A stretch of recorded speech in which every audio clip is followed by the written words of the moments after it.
Direct speech. देखो बोले, देखो जब किसी व्यक्ति द्वारा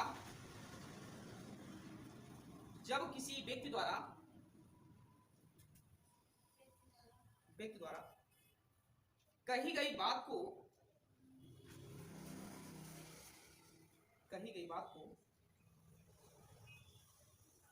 अन्य व्यक्ति द्वारा बिल्कुल वैसे ही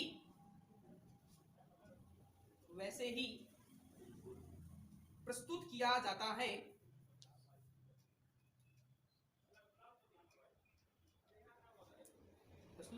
तो इस प्रकार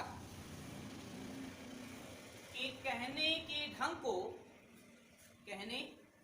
को डायरेक्ट स्पीच कहा जाता है।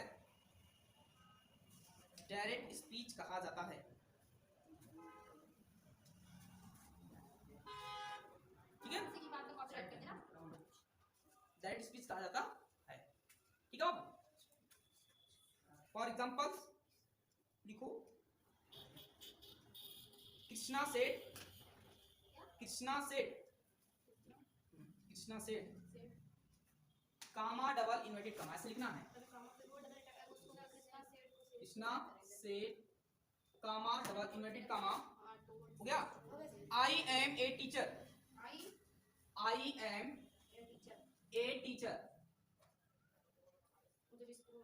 देखो ये पैसिव वॉइस से हार्ड होता है, कठिन होता है, ठीक है ना, तो थोड़ा सा इसमें दिमाग लगाना। इसमें भी टेंस का परिवर्तन करते हैं, बहुत सारा परिवर्तन करते हैं, हो गया।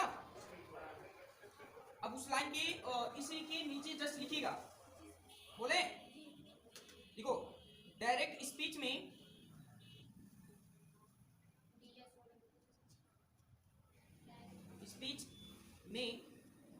व्यक्ति द्वारा कही गई बात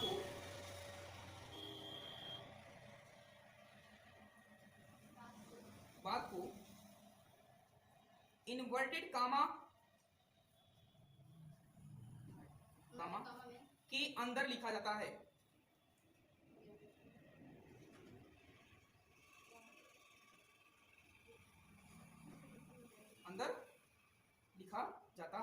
ठीक है ना, हो गया। यही तो है, व्यक्ति द्वारा कही गई बातों को कहाँ लिखा जाता है? अंदर। डबल इन्वर्टेड कामा के अंदर लिखा जाता है, ठीक है, हो गया। अब लिखिएगा उसके नीचे जस्ट डायरेक्ट स्पीच के भाग, हेडिंग डालेंगे उसी के जस्ट ब्लैक पेन से डायरेक्ट स्पीच के भाग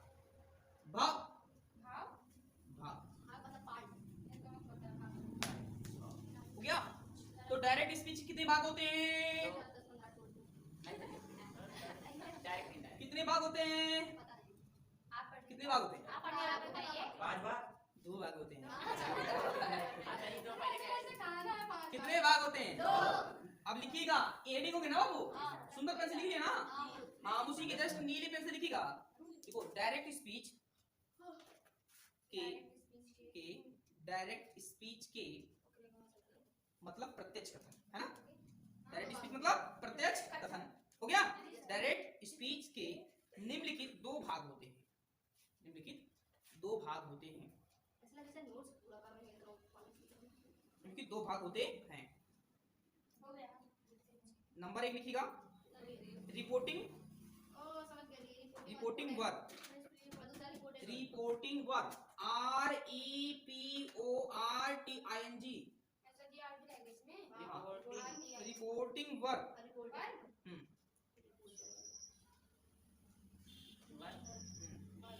हो गया। लिखिए, उसी के बारे में लिखना है, हो गया ना। ऐसे आप डैश लिख दीजिए, ऐसे डैश लगा दीजिए, उसी के जस्ट सामने नीले पेन से लिखिएगा। देखो बोले, देखो डायरेक्ट स्पीच में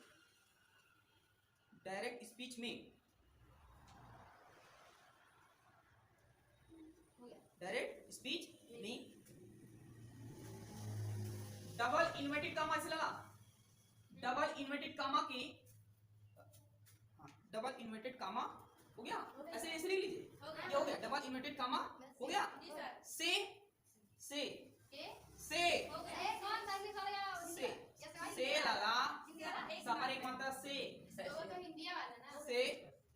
पहले पहले या से पहले भाग को पहले भाग को रिपोर्टिंग वर्ब कहते हैं।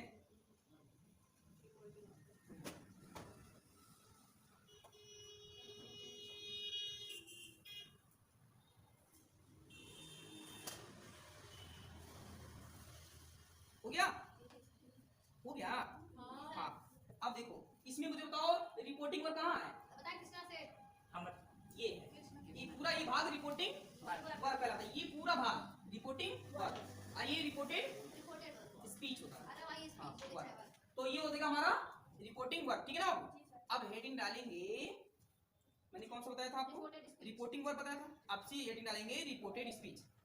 चलिए रिपोर्टेड स्पीच, यहाँ रिपोर्टेड कर लीजिएगा रिपोर्टिंग के स्थान पे। Reported speech, reported speech, reported speech, ठीक है ना। लिखिए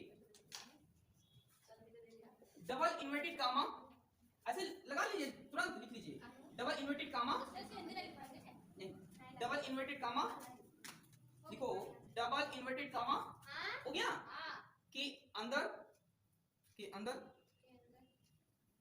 हो गया, के अंदर भाग को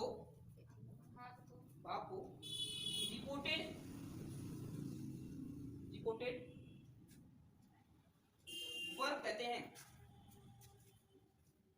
कहीं रिपोर्टिंग क्लॉज रहता है। हो गया। हमने क्या बोला था? Krishna said I am teacher, Krishna said I am teacher, तो ये बात था। देखो कृष्णा, कृष्णा है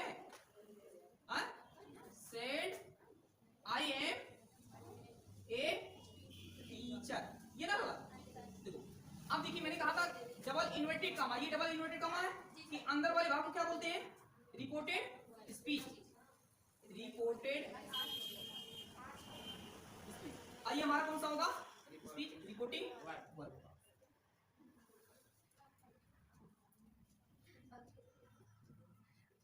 रिपोर्टिंग, ये रिपोर्टेड या आप रिपोर्टिंग स्पीच भी कह सकते हो, ठीक है ना। रिपोर्टिंग स्पीच,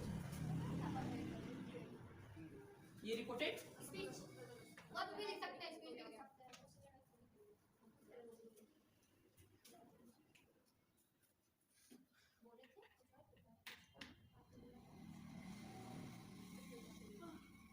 आगे वो देखा है?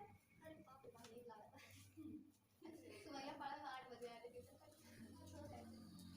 हो गया। अब लिखेंगे इनडायरेक्ट स्पीच, हेडिंग डालेंगे indirect speech, indirect speech, indirect speech. Indirect speech को हम क्या बोलते हैं? अप्रत्यक्ष कथन। क्या बोलेंगे? तो इनडायरेक्ट, इनडायरेक्ट स्पीच का मतलब होता है अप्रत्यक्ष कथन। क्या होता बाबू? समझा नहीं आ रहा? हाँ पता है, प्रत्यक्ष कथन। अब देखिए जब किसी व्यक्ति द्वारा कही गई बात को अन्य व्यक्ति द्वारा बिल्कुल भिन्न तरीके से व्यक्त किया जाए, द्वारा कही गई बात को, क्या फिर से बोलिए, फिर से बोलिए। जब किसी व्यक्ति द्वारा कही गई बात को, लिखो लाला, लिखो लिखो, कोई बात नहीं, छूट जाता छूट जाता। जब किसी व्यक्ति द्वारा हो गया कही गई बात को कोई अन्य व्यक्ति के द्वारा, कोई अन्य व्यक्ति उस तरह ना बोलकर, उस तरह ना बोलकर, उस तरह ना बोलकर अपने शब्दों में, अपने शब्दों में हो गया प्रस्तुत करता है। प्रस्तुत, हाँ उस तरह ना बोलकर अपने शब्दों में, अपने शब्दों में प्रस्तुत करता है। तो इस प्रकार के ढंग को, के ढंग को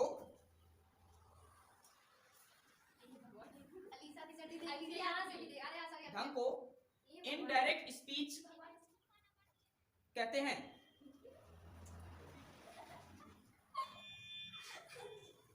इनडायरेक्ट स्पीच कहते हैं।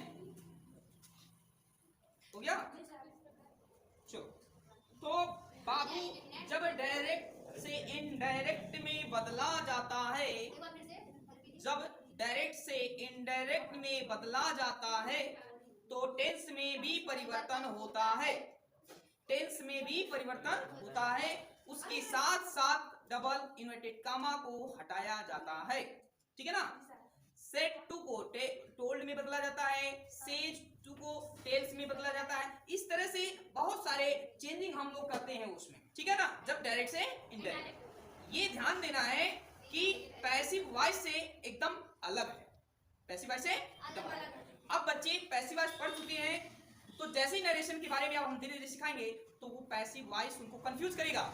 जब कोई पूछेगा अचानक तो कंफ्यूज हो जाएंगे कि इसमें प्रेजेंट इंडेफिनिट को प्रेजेंट कंटीन्यूअस बदल रहे थे, तो कहीं इसमें भी वही ना बदलते। तो ये मिस्टेक होते हैं, ध्यान सुनो मैं क्या बता रहा हूँ, क्योंकि कंफ्यूजन हमेशा बना रहेगा। इसको पढ़ने के बाद फिर जब दोनों को अंतर करके पढ़ाएंगे तब कंफ्यूजन नहीं रहेगा। फिर से मैं बात बोल रहा हूँ, पैसिव वॉइस में जैसे छत से उतरते हो ना, एक एक पैर रखते चले जाते हो ना, एक सीढ़ी कूद के करो। जब कूद के चलो, क्लास भी कूद लेते हैं ना। चलो बात मेरी समझो, जब छत से नीचे उतरते हो, अरे बोलिया चाहे छत से चाहे सीढ़ी से उतरना, सीढ़ी से उतरना जाता है ना पैर रखे, तो कहते हैं ना वो ऊपर से उतर रहे हैं, चलो ऊपर से उतर रहे हैं, ठीक है ना? तो स्टेप बाय आप पैर को रखते हो, कदम रखते हो, ठीक है? ठीक है, तो पैसिव वॉइस था ऐसे से। देखो ये है ना, अगर इसको हम छोड़ेंगे तो कैसे आएगा? ऐसे ना, ऐसे ढूंढते हुए आएगा, सिंपल सा है। देखो ये है ना, वो ओहो, ये इसको छोड़ेंगे ऐसे जाएगा कि नहीं जाएगा? तो ये जो ढुनुकती हुए जाता है ना, ढुनुकती हुए जाता है, उसको बोलते हैं पैसिव वॉइस सिस्टम। कौन सा? Passive voice system. लेकिन हम लोग क्या पढ़ रहे हैं? तो ऐसे नहीं, ढुनुकने वाला नहीं होता है, ऐसे पलटने वाला होता है। मतलब नहीं समझे?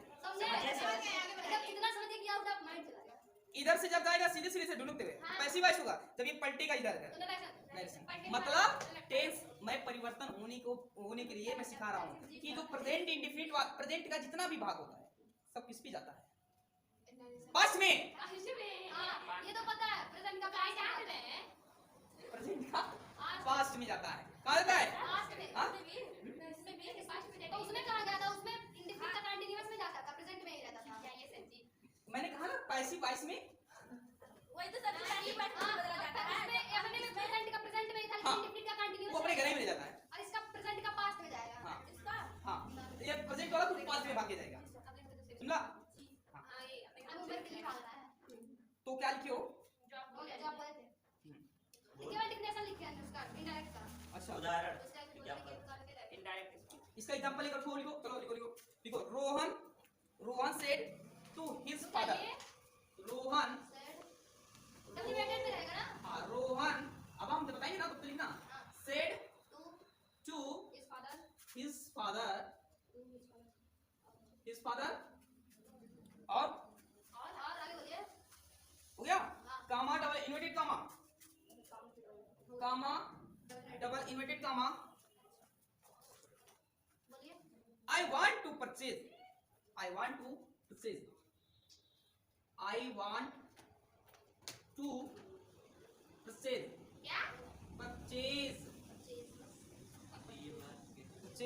हो गया। एक कार देखा बात, ये हमारा डायरेक्ट स्पीच है। अभी किसने ये जो ये सेंटेंस लिखा हुआ है, जो स्पीच है, ठीक है, जो स्पीच है ये अभी किसमें है? डायरेक्ट। इसको किसमें कन्वर्ट करना है? इनडायरेक्ट। किसमें? इनडायरेक्ट। तो उसमें कुछ नियम होते हैं। सेड टू को टोल्ड में बदला जाता है, कहीं सेड टू को आस्क्ड में बदला जाता है। वो सेंटेंस के आधार पे होते हैं बच्चा, किसके आधार पे होते हैं? सेंटेंस के आधार पे होते हैं। थोड़ा ये वीडियो मतलब ये टॉपिक्स आपका लॉन्ग जाएगा, ठीक है, 2 दिन 3 दिन लग सकते हैं अच्छी तरह से पढ़ने के लिए। पैसिव वॉइस तो दीजिए दिन में खत्म हो गया, ये 3 दिन लग सकता है। तो Rohan said to his father comma double inverted comma I want to purchase a car. जब तक हम ये पढ़ाएंगे तब तक आप पैसिव वॉइस को नहीं रिवीजन करेंगे, ठीक है ना? नहीं तो कंफ्यूज हो जाओगे, फिर गलती करोगे बार बार हमेशा। अब देखो सेड टू को इसमें चेंज करते हैं, लाला सेड टू चेंज करते हैं, और इसमें प्रोनाउन भी चेंज करते हैं।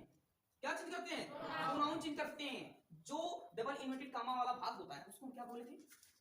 Reported speech. तो जो रिपोर्टेड स्पीच के टेंस में परिवर्तन होता है, रिपोर्टेड स्पीच के टेंस में परिवर्तन होता है और उसके प्रोनाउन में भी परिवर्तन होता है, उसके प्रोनाउन में भी परिवर्तन होता है। और वो किसके अनुसार परिवर्तन होता है? जो रिपोर्टिंग वर्ब रहते हैं, जो रिपोर्टिंग वर्ब रहते हैं उसमें सब्जेक्ट के अनुसार चेंज होता है।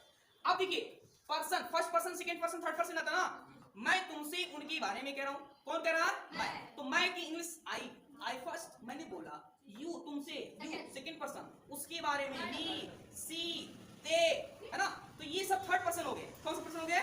थर्ड पर्सन हो गए। तो मैं तुमसे उनके बारे में, तो मैं first person, you second person, he, she, they, वो थर्ड पर्सन हो गया। जो फर्स्ट पर्सन होता है वो सब्जेक्ट के अनुसार चेंज होता है। किसके अनुसार? सब्जेक्ट के अनुसार चेंज होता है। जो सेकंड पर्सन होते हैं वो ऑब्जेक्ट के अनुसार चेंज होते हैं, और जो थर्ड पर्सन होता है कोई चेंजिंग नहीं होता है, उसमें कोई चेंजिंग नहीं होता है। अब इतने नियम इसमें याद करना पड़ेगा।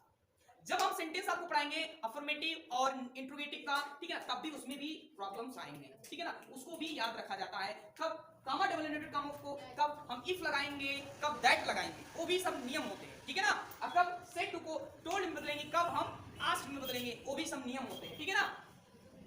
तो अब इसको हम परिवर्तन कर दे रहे हैं, बाकी धीरे धीरे बताएंगे। देखो ये जैसे इनडायरेक्ट में चेंज करेंगे तो ये क्या बनेगा? रोहन, रोहन हो गया।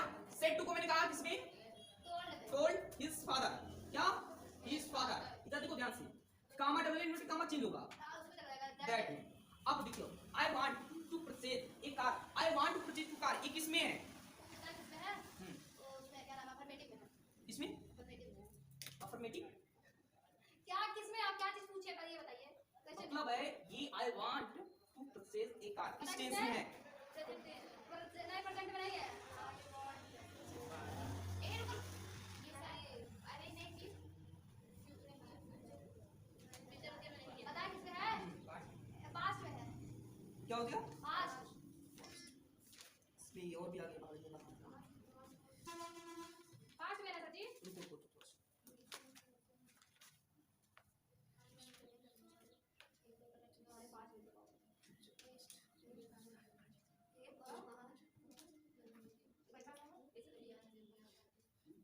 ये आई वांट टू परचेज, अब देखिए लगा आई वांट मींस जानना, ठीक है ना। तो ये सेकंड फॉर्म है, सेकंड फॉर्म है कि फर्स्ट फॉर्म है? सेकंड। वांट, वांटेड, होता है। ये आपका फर्स्ट फॉर्म है, ठीक है ना। क्या है? First form. तो फर्स्ट फॉर्म अगर हमारा सब्जेक्ट प्लूरल रहता है तो उसमें मेन वर्ब के फर्स्ट फॉर्म में एस यस नहीं हो रहता, ठीक है ना। तो ये आई वांट ये प्रेजेंट इंडेफिनिट हो गया। किसमें हो? प्रेजेंट इंडेफिनिट हो गया। किसमें है ये? प्रेजेंट इंडेफिनिट, क्योंकि वांट का सेकंड फॉर्म वांटेड होता है, थर्ड फॉर्म भी वांटेड होता है, तो ध्यान देना। तो ये इसमें है प्रेजेंट इंडेफिनिट। मैंने कहा प्रेजेंट इंडेफिनिट, प्रेजेंट का जितना भाग किसमें जाता है? पास्ट में। प्रेजेंट इंडेफिनिट किसमें जाएगा? Past indefinite. प्रेजेंट इंडेफिनिट अब पास्ट इंडेफिनिट का पास्ट इंडेफिनिट में अफर्मेटिव में मेन कौन सा फॉर्म लगता है? Second form. तो वांट क्या हो जाएगा? वांटेड हो जाएगा। और ये जो प्रोनाउन होते हैं उसमें भी परिवर्तन होता है। तो आई हमारा प्रोनाउन है, आई हमारा क्या है? आई कौन सा पर्सन का है? First person. फर्स्ट पर्सन किसके अनुसार? सब्जेक्ट। तो सब्जेक्ट का कौन है? रोहना। कौन है? रोहन। रोहन के लिए क्या लगाएंगे? अगर रोहन खड़ा होता है वहीं कहेंगे हुआ है खड़ा ना, ही लगाएंगे। तो यहाँ आई के स्थान पे क्या लगा देंगे? ही। बस, वेरी गुड। तो ये जो Rohan told his father that he, क्या हो जाएगा ना? ही हो जाएगा। हो जाएगा नहीं हो जाएगा? अब देखो ये प्रेजेंट इंडेफिनिट था, पास्ट में गया तो सेकंड फॉर्म लगेगा नहीं लगेगा? लगेगा ना। तो हो जाएगा ही वांटेड, क्या हो जाएगा? He wanted to purchase a car. To purchase a car, to purchase. ओहो जी हाँ। 5:30 हैं? पार्टी में जाना क्या बच्चा? नहीं Rohan told his father that he wanted to purchase a